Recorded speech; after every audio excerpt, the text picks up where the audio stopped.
You know Overwatch. It sold millions of copies, created millions of passionate fans.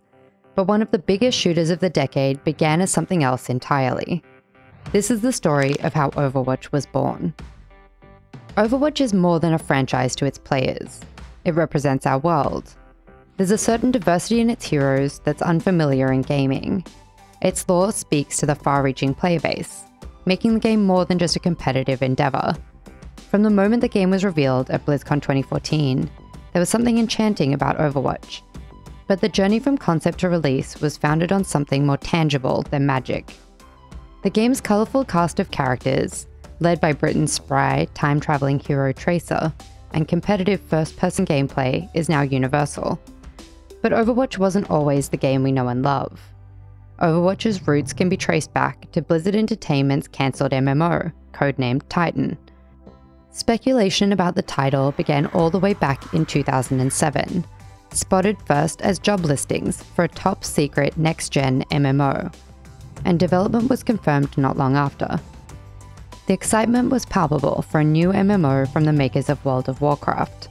Sadly, it became the stuff of legend, as little else was heard or seen of the project until it was officially cancelled in September of 2014. Of the 140 members of the game's development team, 40 of them were kept together to develop a brand new IP, Blizzard's first in years. That group of 40 included future Overwatch game director Jeff Kaplan and Blizzard story-writing legend Chris Metzen. They were given just 6 weeks to come up with a new idea, or they too would be transferred.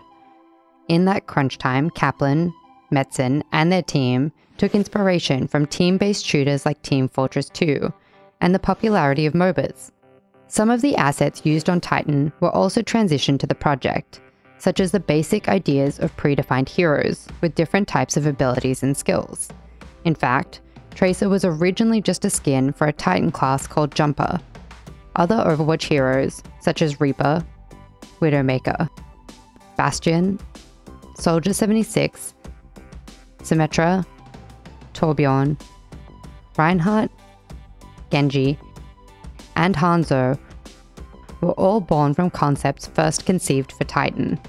The idea took off, the prototype proved successful, and Overwatch was born from Titan's demise.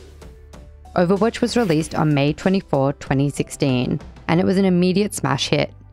By October of that year, Blizzard confirmed that 15 million players had joined the ranks of Overwatch. And before the game's 1-year anniversary, it was announced that 30 million players had played the game to group up on the payload, compete on the ladder, and make friends from all over the world. Now, over a year since its release, Overwatch has garnered a rabid fanbase that has created everything from stellar cosplay and amazing fan art to imagined relationships between the characters, and even animated pornography. It's a cultural phenomenon that has seen its popularity reach so far as to inspire a feminist movement in South Korea. Blizzard has consistent content updates planned for the foreseeable future, including new maps, new skins, seasonal events, and new heroes.